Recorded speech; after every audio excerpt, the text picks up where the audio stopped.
Hey everybody, welcome to Cox Automotive's PM Roundtable series, where we're talking about maximizing your profits in today's competitive environment. And this topic is internet sales, right?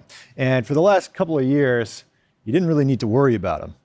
COVID kind of made things kind of plug and play. Like you put a car on the site, it sold in a couple days for more than what you paid for. It was great, right? You were making tons of money. You didn't really have to work that hard. And I think we can all agree it kind of enabled a lot of bad habits across the industry. When it comes to merchandising, lead follow-up, all of that great stuff when it comes to running your business might have fallen by the wayside. And now we're in a more competitive landscape when it comes to new vehicles, right? We're seeing more and more incentives, more of a buyer's market, and people are more price conscious than ever.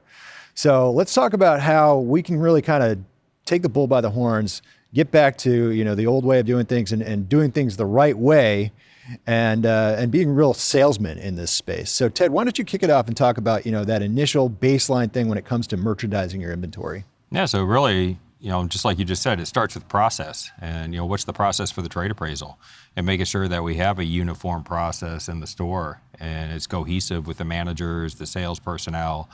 And it starts with entering the data, right? Because the tools are only as good as the data that we get. But then again, taking pictures. Let's make sure that we've got an area that we can stage appraisals and take photos, and we have a set series of photos that we want our managers or our salespeople taking on those cars. And then the strategy for the exit of the vehicle. How are we going to sell that car and list it up for sale on the internet on day one? What's our exit strategy based on the data, the market day supply of the car, the condition of the car, the Carfax, how that car is going to perform in my market, and how I've done that car historically. All right, John, you're our resident CRM expert. How would you use VIN Solutions to really maximize how much you can get out of these internet leads? Yeah, so that's a great question, right? I mean, 84% of our leads are internet-based. Right. So as a manager, the first thing you want to ask yourself is, do you even know what your process is? Do you know where to find your process? Right. So the second part of that is making sure that you know the ingredients to selling the car inside of your process. And with that being said, how long does it take you to sell the car? Right? Knowing that, let's say it takes you 8 days, knowing that data, you can hammer down your customers within the first 8 days of your process. And that's the core part of your process is the first 8 days. Yeah.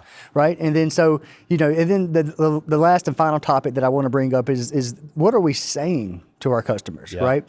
How many times do you see a template get sent out on a first response that's automated that says, thanks for inquiring for the Infiniti. It's available. Yeah. What time can you be here? Yeah. When do you want to test drive it? Terrible. Right. So knowing those three things is very, very crucial, because you don't want to rely on a BDC manager to come in here and control your business, right? You want to help that BDC manager bring up business and sell more cars, right? Develop a process that will streamline that and help you be more successful.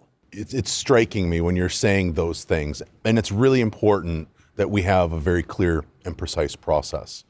And one thing that we don't see anymore that we need to bring back is control. And we've lost that through COVID. And instead of sending out the template, like John was saying, send out a template that triggers a response. And some of you are like, well, what kind of internet process template should I have with that? Well, anything that you know what they're going to ask. Like right now, they only have a handful of questions. They want to know if it's available, the customer. They want to know what the price is. They want to know a payment. Exactly. They want to know an out-the-door number. They want to know their appraisal. There's certain things that they want because the market, online experience, when we inventory our vehicles, that's their showroom, right? So number one, you don't put a dirty car in the showroom. So don't put dirty pictures online. Market your vehicles properly, but when it comes to the internet process, ask a question that triggers a response to get the response, and you're in control and move from there. And that sounds something like, thank you for your interest in our Infiniti QX80. My name is Kevin. My job is to help you find the right vehicle and get you out the door numbers and payments. Do you need them right away, or are you still trying to find the right model with all your contact information below? And most managers listening to this, like, well, I don't want to give payments. They're going to ask you anyways, like John just stated. Yeah. And that puts you in a defensive, and you have to overcome that to try to bring the customer to the showroom. And if they say, no, I want a payment, great. Are you replacing a vehicle, or are you adding another one to your driveway? Sure. And you're in control. that whole process. I would say that if you're not willing to provide payments, they're going to find somebody who will. Yes. I'm not saying templates are bad by no means, right? I'm just saying that the right template, right? Oh yeah, Hunter, I agree with you. So I mean, if 100%, we're yeah. talking about getting the response, that's the goal. Yeah. At the end of the day, that is the You goal. need that engagement. You got to You're have right. that one-on-one. You got to have that conversation. So if in your process is a template, great, but make sure it's like what Kevin said, and it's the right template. Yeah. I can't tell you how many times I get into a dealership CRM and thanks for inquiring. How can I help you? When do you want to come in and When do you drive want to the come in? vehicle? Yeah, exactly. When can we So get you I to mean, come in? yeah, templates are great if they're proper, if Yeah. they're worded. Car deals are lost over a few words, Mm-hmm. not a few dollars. 100%. To kind of jump one more step further, we have a product called Deal Central. Yeah. And Deal Central allows the consumer to have the control and get payments and feed that information back to us.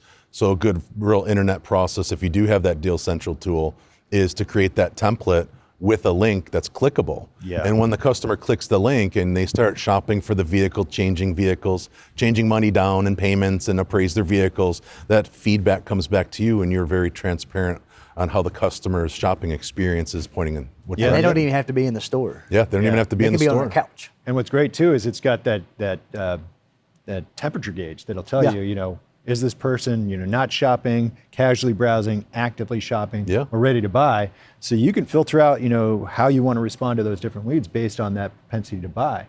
And I think that ties into, there's all this information on shoppers that's out there. How does VIN Solutions kind of combine that into a profile on the shopper and allow you to personalize that? It's we utilize that data, right? So each and every time that a customer goes and shops online, KBB, dealer.com, they click into a vehicle, we get that data. That data feeds into the CRM and it lets us know how often, how many times, and where did they look. Yeah. It gives us the roadmap, so to speak, for what they're actually looking for. Because also, how many times do you get a lead of the car is unknown? The vehicle is unknown. Well, okay, but you got a buying signal. Look at what they've been shopping for. Now, you don't want to come out and say, hey, I know you're shopping for an F-150. I saw it. Saw it online. I saw it online. I see you. Yeah. But, it's that coincidental follow-up that we want to create and build it and just utilize it. Absolutely. I mean, I think one of the key things about this marketplace right now is everybody wants a personalized experience. Yep. Right? Whether you're on Spotify, right? You want that personalized playlist. If you're ordering a pizza from Domino's, you want to check that pizza tracker out, right? And it's the same thing with buying a car. If anything, it's more so because what's a car is like the second most important purchase in somebody's life next to a house, Yep. right? So if they're going to be dropping 40, 50, 60, 70, $100,000 on a vehicle, they want to be treated kind of like royalty. So I think as dealers, you want to look at your technology stack and think about how does it enable you to flex your process to the needs of that shopper while allowing you to maintain controls. And I think, Kevin, you brought it up. Deal Central is a really great place to start because it empowers that shopper to put more information into that process, but it gives you that insight into where they are. And then, John, you're saying you can see all the vehicles that they've looked at. You can see what their trade-in might be, what kind of equity they have. Think about how empowered your salespeople are now versus, just replying back, hey, when can we get you to come in? Instead, it's, hey, Kevin, thanks so much for starting your deal online. It looks like you got your payments plugged in. We see your trade-in, and you added some F&I products. Next step would be for you to come and test drive the vehicle. We could get it ready for you, ready to go on this day and time. Does that work for you? Way better experience, I would think. It's funny that you mentioned that.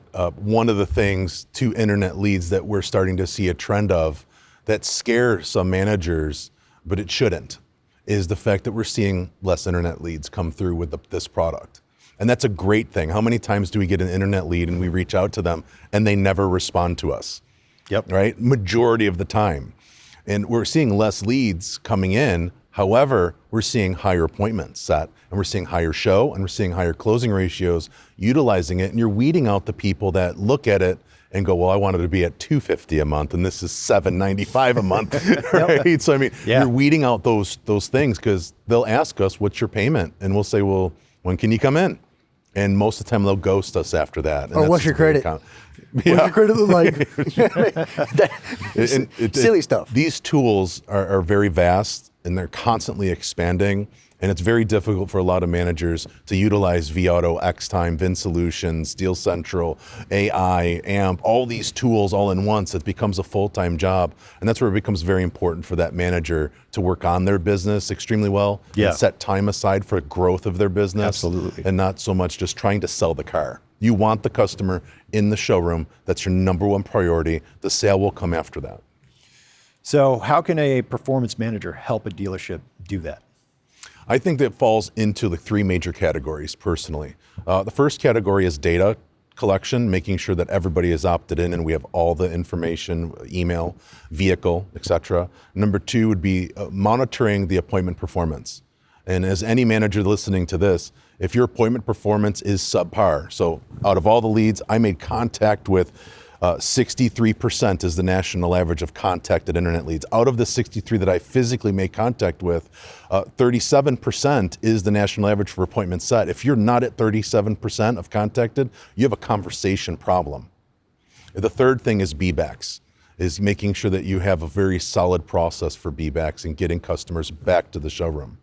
And I ask managers, who does that? And almost every manager says the same thing. Well, the salesperson. And I would say, my rebuttal is, would you bet your monthly salary that they're doing it the way you want them to? And they all say no. Yeah. And that becomes a manager problem. And a lot of managers that are afraid of that, and they're afraid of that work, but you've been entrusted with the ownership's keys to his dealership to elevate it, not maintain it and lift it. So those are the big three things: data, appointments, and beebacks. And I'll just make one last comment. In between the data and in between that appointment is that conversation. And if they're not responding to you, you might be saying the wrong thing. Like John was saying, you might have to look at those templates. You might have to understand, like, what are we saying in volume? Yeah. Because I'm not getting a lot of response from it. And a quick little jog to a report is look at that dealership performance dashboard. That's dealership performance dashboard, everybody. Look at that dealership performance dashboard, and it gives you all that data, where you are with your conversions, and it breaks it down between internet, phone, walk-in, and And to add to that, Kevin, after you look at that dashboard, take a look at your content performance. Mm-hmm. There's a report in Insights that you can look at how your templates are performing. So if you see a low engaged rate on a template, well, let's revisit that template and let's reword it. How many times do people say, I don't want templates anymore, I'm sick of them? All the time. You just got the wrong templates. Exactly. It's not that they're bad, you just have the wrong message. Exactly, 100%. Love it. Ted, I'm going to kick to you with one last question. I think we talked about merchandising the vehicles, making sure we're following up with leads correctly, sending out links to maybe start your deal online. So if that person does get that appointment, more steps in that process are completed. But I think one thing that we should think about too is customers are more price sensitive than ever. How can we use like a vAuto to make sure that we're aligning our prices to be as competitive as possible in the marketplace while also maximizing our margins? Yeah, so inside the tool, you have the ability to see what your competition is, right down to your make, model, and equipment, and make a decision on where you want to place your vehicle in the market. And so it enables you to be really precise. If I've got a really high market day supply car and it's price sensitive, which they are, then I probably need to be pretty aggressive on that car. If I've got a really fast moving car, I've got the luxury of time, right? I can ask more money for that car. So, utilizing the tools and the data and the analytics to help you and your team make decisions on where to place that car so it turns in the amount of time that you want it to turn in. Love it. All right, great stuff, gentlemen. I really appreciate your time. Thank you so much for watching the PM Roundtable series. Lots of great takeaways, and be sure to check out the other sessions. There's tons of great information that I guarantee will help you with your business in today's competitive environment. Thanks again.